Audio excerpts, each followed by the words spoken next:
The verdict with World Pool.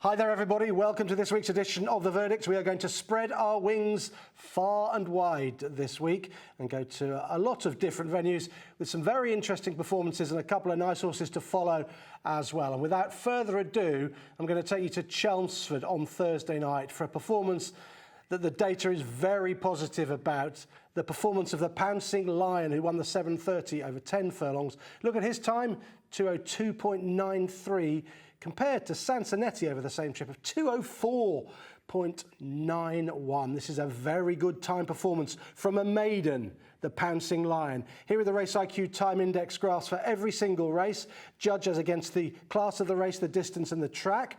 And look at the Pouncing Lion, 9 out of 10 for horse who was just a maiden coming into this race, lightly raced and gelded before this contest. That may prove to be the significant point. The meeting average, 6.4, well over that with a 9. This, make no mistake, is a very good horse indeed, the Pouncing Lion. He came from stall number 8 and he got the better of Explode, the favourite, who came out of stall 12. And then we had a newcomer, Zaim, who came out of stall 10 to finish in third spot. So wide draws. And that is not normal at Chelmsford. It's normally better to be down on the inside. He jumps well and he adopts quite a prominent position. He was 4th fastest to get to 20 miles an hour. Took him 2.43 seconds, and that's enabled him to get a good spot. It's Explode, who comes from his wide gate to try and lead, but in the early part of the race, caught red-handed, is keen to go forward, and ultimately, Oisin Murphy lets caught red-handed get on with it. And the pace here is very generous. Look how quite well spread out they are in the early part of the contest.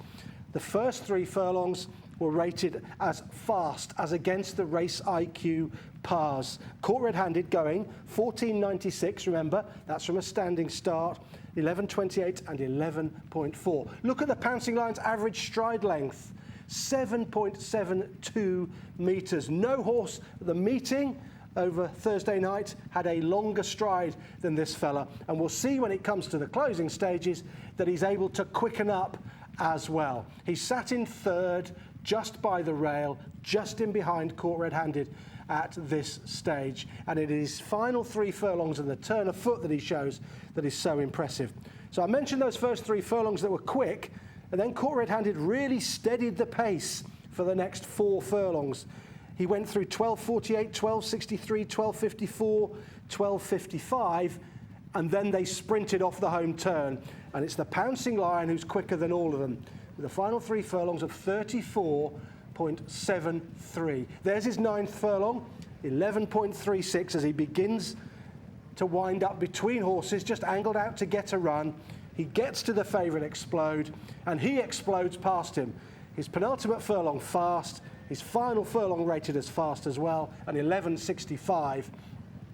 And he's only pushed out hands and heels, going away at the line and winning as he liked. His finishing speed percentage, 106.19, so 6.19% quicker in the last 3 furlongs than he was in the rest of the race. That's because they steadied the race up through 4 or 5 furlongs, and he was able to save energy for a fast finish, and that's much better than the par FSP as well.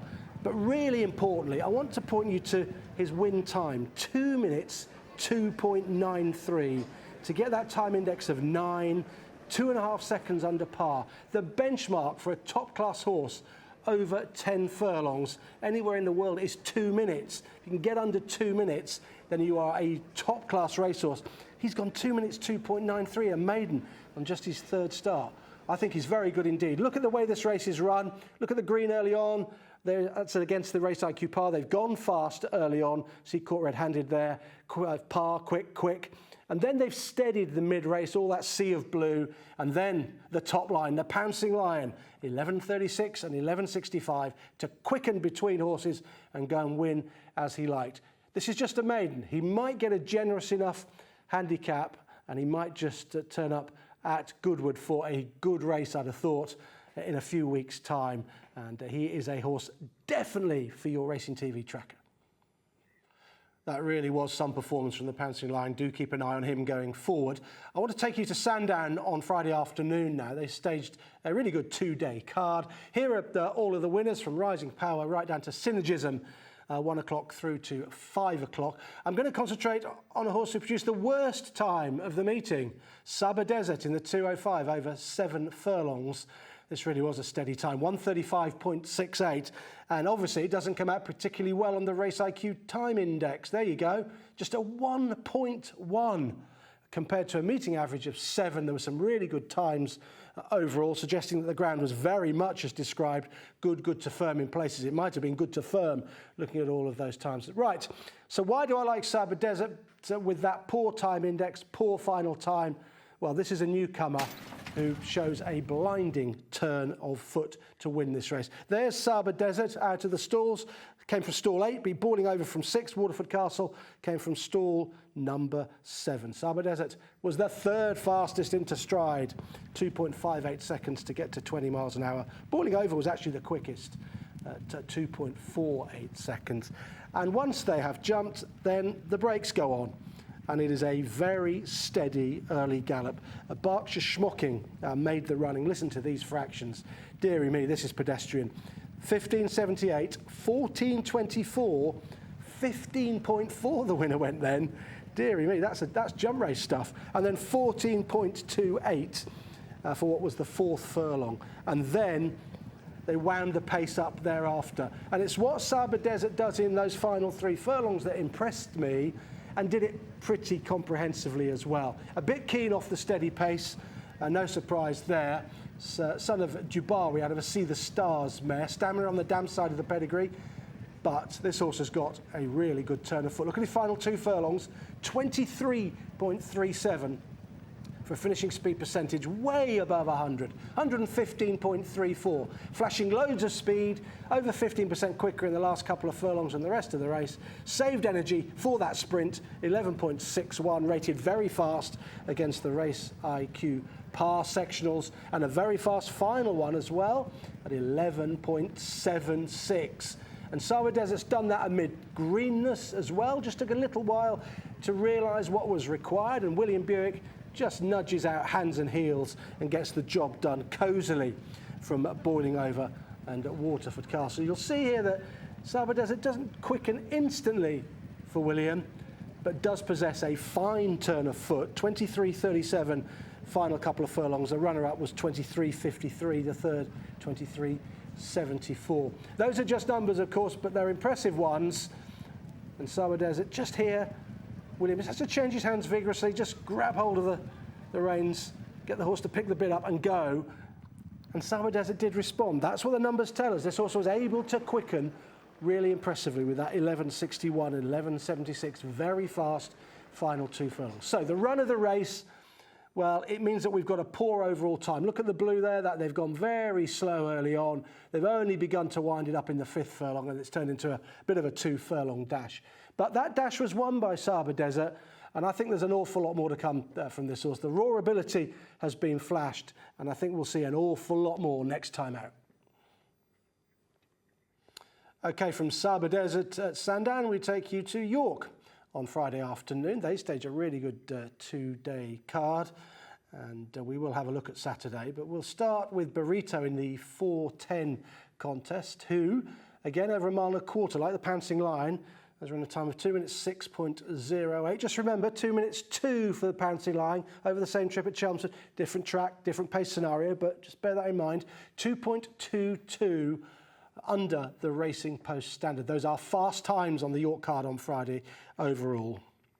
And here is the time index, and you can see that this reflects those fast times 7.2 the meeting average, with Burrito achieving a 7.3. But we had good times commensurate with the ground that was described as good to firm, good in places. Probably not much good in places at all, looking at all the Race IQ time indexes. Burrito, you'll remember he won at Newbury. He had £10 rise in the weights coming here to York, and he came out of a wide gate in 10.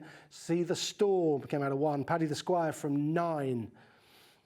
Let's take it from the start then and see how Burrito achieved success here with a £10 higher mark to contend with. As we do, look to the back. Number 3, right at the back, that's Faylak. This is a horse for your racing TV tracker. Keep an eye on him in the green colours, white cap, sat in last place. Data really positive about what Faylak did. There's Burrito, look. He's keen, isn't he, under James Doyle? That wide draw not doing him any favours. He came from 10. And he's a bit keen. He jumped all right, 2.58 seconds to get to 20 miles an hour, the 4th fastest, but he's doing a bit much because James has fired him forward and they're not going that fast, so he's just picked up the bridle a little bit. James is just trying to get him in behind, but he's not got much cover at this stage. So it hasn't worked out ideally for him, and he's using up perhaps a bit more energy than he wanted to early on. Now, the early fractions were fairly steady. Liberty Coach took them along, 16.21, 12.19, a very slow 12.75, and a par 12.43. So they certainly didn't go mad early on. But what we can say about this race is they get racing a long way out. They got racing through the 5th furlong, which for most horses in the race is rated as very fast as against the Race IQ par sectionals. So they get going a long way out, and Burrito takes a little bit of time to pick up. Once again, I'll point you to Faylak, still last. Watch him make headway late on. Here's Burrito on the march now. 7th furlong, 11.22, which followed an 11.94. So the pace has just wound up from the home turn. Steady till they got round that bend, and then they've gone. And now a 10.91 from Burrito. Wow. He's really rolling there. And that's from the 3 to the 2, and then the 2 to the 1, 11.69. And look where Faylak is, chasing him through from the back of the field. And Faylak, he manages to run a 10.92 and a 10.9 to go from 12th to 5th. Then he pays for that effort and stops and drops away. Let's sum up what Burrito actually achieved here. Finishing speed percentage almost bang on par. He was keen early off a steady gallop. The pace wound up from the home turn. He was briefly outpaced, but then he quickened really well. 11.22, 10.91, 11.69 took him to the front. And I think he's probably booked his place in the John Smith's Cup after this. He certainly has an entry in that, as does Faylak, the big eye catcher from the back of the field. They'll probably both run in that. And Faylak will be very interesting if he was to go anywhere before that as well for the in-form Jim Goldie team. But Burrito, he's improving rapidly, this fella. He was quite impressive at Newbury off a £10 lower mark, and he's gone in here despite things not going to plan in the early part of the race. He'd be even better, I think, off a stronger gallop. Let's sum it up in terms of the Race IQ data. Here's the race summary for you. You can see the 0 to 20 mile an hour figures. Liberty Coach fastest to 20 miles an hour, 2.3 seconds it took that horse to get there. You can see where the pace wound up. Look at their top speeds, all around about 7 furlongs or the mile point. They've all been going from 4 to 3. And you can see their fastest furlongs, they're roughly at the mile or 7 furlong point as well. 10.91 seconds, the fastest furlong that Burrito was able to run. Zane Blue ran a 10.72 and Faylak a 10.9. They've all run fast furlongs, but it was Burrito who found most and was able to pick up really well through the final 4 furlongs to win by a length and 3/4. The John Smith Cup beckons now back at York. OK, we're going to stay at York, but we'll take you to the card on Saturday now. Here are the winners. Human was quite impressive in the opening contest, making all of the running. Al Kareem is the one that we're going to look at, though, in the 3 o'clock contest. 1 mile, 5 furlongs, 188 yards, completed in 2:58.21, which was just over a second and a half above standard. There were some better times on the card, as reflected by the Race IQ time index. The average was 6.9, Al Kareem achieving a 4.6. Why was that? Well, it's because he was able to run this race completely and utterly on his own terms. Here we go.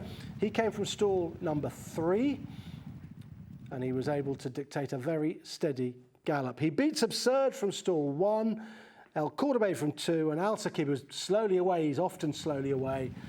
He was 4th from stall 4. This not run to suit. He needs a test, and he needs a bit more cut in the ground, Al-Sakib. He does like York, so it was a bit disappointing from him. But look at this. Al-Karim quickly away, 2.44 seconds to get to 20 miles an hour, the fastest in the race. And thereafter, he can just dawdle along in front and dictate. As Absurd in second is Keen. See from his head position that they're just not going fast enough for him. Jockey's got his hands up over the withers. He can't get the Absurd to settle and to relax. He's doing way too much in second place. But Al-Karim, he's just rolling along, dawdling away in front and doing his own thing in the following fractions early on. A very slow 15.6, a very slow 14.08, a very slow 13.62, and a very slow 13.14. So the first half mile was an absolute crawl, and he's able to dominate and quicken when he wanted to quicken. And what he did was he wound it up from quite a long way out. You can see Absurd is beginning to settle now, a little bit better. Still a bit on it in second place, but they've certainly wound the pace up. Now, the 5th furlong, that was par, 12.94. And it's from this point on, 1, 2, 3, in that order at this stage, where they really do crank the pace up. The 6th furlong rated as fast as against par, the winner going 12.39. And then he ran 4 really fast furlongs in the middle of the race. 12.12, 12.56, 12.54, 11.75 to get him to the 1.25 mile pole. So they've saved energy through the first 4 furlongs where Absurd was keen, and then they've really got on with it thereafter. So got racing a very long way out, and Al-Karim just keeps galloping. Al-Sakib's made up a bit of ground, having been slowly away, but he's being niggled along at this stage. El Cordobe's going all right, but it looks like he didn't stay, ultimately trying this trip for the first time. And Al-Karim now going through the gears, 11.75, 11.57, 11.5, 11.82 up the home straight. Really flying up the straight through sub-12 second furlongs with a length or so's advantage on Absurd and a little bit more over the others. There's an 11.50, 12th furlong, rated as fast, and he'll do another fast furlong after this, 11.82.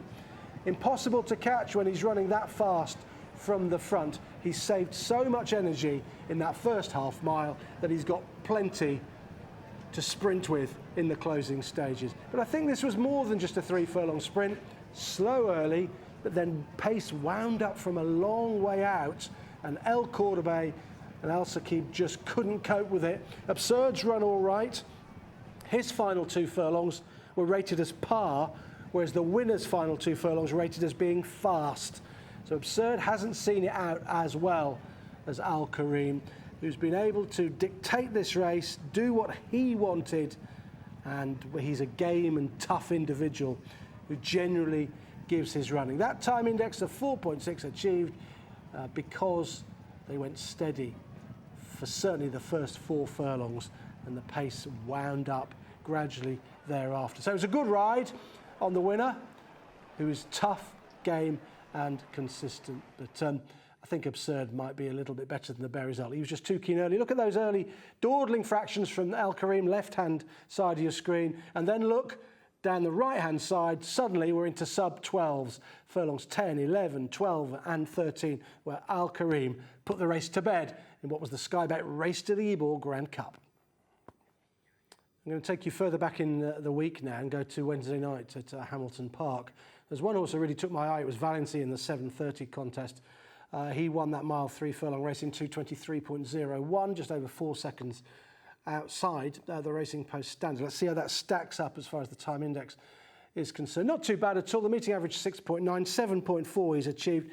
The game was described as good officially. It might have been a tiny bit quicker than that. Let's have a look at Valiancy then.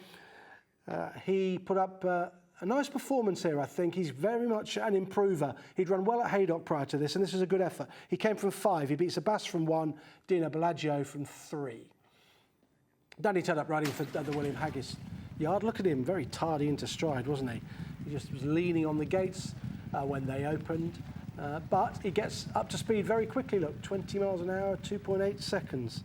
And that was a good effort from him, having been a little bit sleepy in the stalls. Thereafter, he adopts, well, a mid-div position at this stage, a number of them being a little bit keen early on. The pace was okay, though. It wasn't one of these sort of Al Karim-style crawls and then sprint. They went an average sort of pace. They were par through the first furlong. Canavan took them through that. Fast through the second furlong. Remember, they're running downhill through the second furlong, going down the straight. So that's why they were fast there. And then 2 par furlongs thereafter, and they start to run uphill, of course, as they go into the loop. So they went quite evenly, and then it, as it always does at Hamilton, some slow sectionals as they swung downhill and round the bend. It is a quirky, undulating track, isn't it? But what impressed me about Valiancy is that he's still green, he's still very raw, he's in 4th there, but he's able to quicken very well for a horse who's clearly quite a good stayer, and his numbers are quite impressive. He was able to finish the race with an FSP of 109.02, and the par's 104.57. And given that they went an even gallop, you'd have thought they'd have been quite close to the par FSP, but he's able to beat it because of the turn of foot that he's got. And for a stayer, this is going to be a powerful weapon going forward. He's still a bit green. Look at Danny Tudhope there, the green sleeves, red cap. He's just niggling a little bit here at him. He's come downhill there, and he's just all a bit at sea, but he'll pick up really well through the final 3 furlongs, all rated as fast as against the Race IQ par. 11.4 for the 9th furlong, then an 11.41 now. Look, he's still a bit raw and green. He doesn't know what to do, but he's picking up now, and he's run a very fast 11.41, and he's fast again. Up the hill, remember. Well, it doesn't sound very fast, 12.74 for the final furlong, but they're uphill, quite a steep climb, and he's able to come home fast at 12.74 seconds to give him final 3 furlongs just nudged out of 35.56, over a second quicker than the second horse through the final 3 furlongs. Well, there's no doubt that he's still very raw, isn't he? Lightly raced, still learning about the game, but he's getting better all the time, and he's going to be a useful stayer, this fella. Because look at Danny Tudhope's body language. He's not too vigorous on him, but this horse has responded all the way through the final 3 furlongs, quickening up really well with that 11.4 and 11.41 to put this race away. Now, it's probably not the strongest maiden you've ever seen, but he's won it comprehensively in the end. And for a stayer, he's got quite a nice turn of foot, and he's going to be even better with more experience. Race summary for you. There's the FSP that he was able to run, 109.02, much better than the rest. 13.4 was his fastest furlong. That's the 9th furlong where they started to pick up, and he reached a top speed of 39.8 miles an hour. No other horse got above 39 miles an hour. All in all, a comprehensive, comfortable success for Valiancy, who'll go on to much better things. We'll stick with last Wednesday. We'll move from Hamilton to Kempton. Going to have a look at one filly who won there, Silent Love, who took the 640 contest, which was over 11 furlongs. She won in 2:20.82, 2.92 above the Racing Post standard. All of those times above the standard. What about the Race IQ time index? This is a good time overall, isn't it? 6.9, the best time on the card, with the meeting average being 4.8. So let's have a look at Silent Love then. She did this pretty well in the style, I think, of a strong stayer. She's going to want a bit further. She's won from stall number 3. She's been favourite memory from 11. Cloaks of Gold came from stall number 2 and filled out 3rd spot. First thing to say about this contest is that it was evenly run. We often get a mile 3 furlong races at Kempton Run at a crawl that turn into a sprint. This wasn't that at all. The first 2 furlongs were actually quite quick. They were faster than the par that you would expect. Cloaks of Gold is quite handy in the early part of the race, running a very fast first furlong and a fast second furlong. Indeed, most of them going fast through the first couple of furlongs. And there was no hanging around in front. You can see how well strung out they are in the early part of the race, with Not Now Nathaniel going a bit quick in front, this fella. In shot, he went 12.81, 11.76, 12.36, 12.45. He did a bit of his running early on, and the jockeys were right to let him go. 4 pretty quick sectionals from him. but it ensured that they didn't dawdle in behind because they didn't want to let Not Nathaniel get away from them. And they were running evenly at this stage. They ran fast for the first 2 furlongs, then they ran evenly. So this really did turn into quite a strong test of stamina. Silent Love, tardy from the gates, 2.61 seconds to 20 miles an hour, but soon handy, now sat upsides in second spot. Tracking that one is Favourite Memory, who came from a wide gate but managed to get in and get a good slot just in behind the favourite. And what's pretty impressive about this performance of both the first and the second is that they managed to pull 13 lengths clear of the horse in yellow, Cloaks of Gold, on the rail. Now, looking at it at this stage, you wouldn't say that Silent Love would pull 13 lengths clear of that horse, nor the horse under the pump in the white sleeves either would get 13 lengths clear of Cloaks of Gold, but that's what they're able to do. And the winner did it by running the final 3 furlongs in 36.61, even sectionals for the final 3, just over 12 seconds for each furlong, giving Silent Love an FSP of 104.95, just under the par of 106.2, but still finishing off reasonably quickly, 4.95% quicker in the last 3 furlongs than the rest of the race, in a strongly run race. And the 11th furlong, the last furlong, the winners run a par furlong as against the sectionals. Nothing else in the race was able to do that. They were all running slower than the par in the final furlong, bar that horse in shot, Silent Love, who's going to get an awful lot better when she goes up in trip. And Favourite Memory will win one of these up in trip as well. So that's the other one for your Racing TV tracker. We've got Phelan in there, and now we put Favourite Memory in there. There's the Race IQ summary. See the first 2 achieving reasonably good FSPs given that fairly strong gallop. That is all the domestic action on the verdict this week, but now it's time for the World Pool Race of the Week.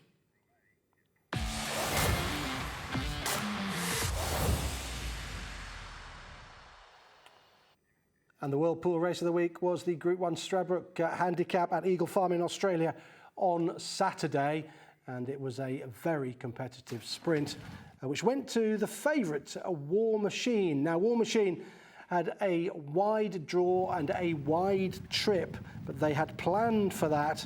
Trainer Ben Hayes said that they expected to get a poor trip through the race, and this horse has been in tremendous form this season, was able to overcome a very poor trip. He was 4 or 5 wide over 7 furlongs here, gave away a lot of ground, but picked up in great style. And Ben Hayes, the trainer, described Tim Clark's ride on the winner as a 10 out of 10 ride. The winner certainly came home really strongly in the closing stages, and it was a nice performance from him. He's been probably at the top of his game this season. And you can see as they swing in here, it's quite a sharp bend here at Eagle Farm. He's wide, but he picks up really well. He's travelling very strongly towards the outside, the blue and yellow colours, and he picks up really well in the short home straight. Quickens decisively under Tim Clark, who didn't mess him about early on. I suppose he could have decided to drop him in, try and negate that poor wide gate, but he didn't do that. He just stayed wide, ensured he got a smooth passage, and to be fair, most other horses in behind did as well. But the Stradbroke has been won by that War Machine, who, despite giving away a lot of ground, was able to land that valuable Group 1 in Australia on Saturday, and that was the World Pool Race of the Week.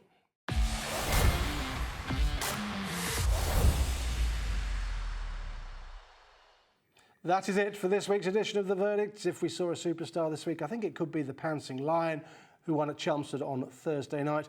Got a couple of horses for your tracker, though. Phelan, who ran really well behind Burrito at York. The data very positive about him.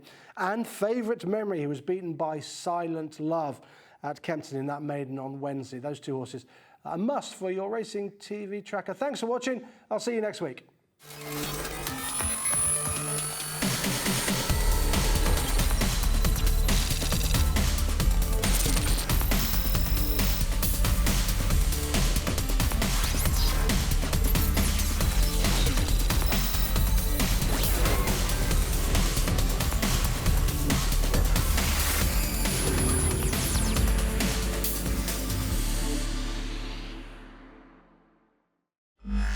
verdict with World Pool.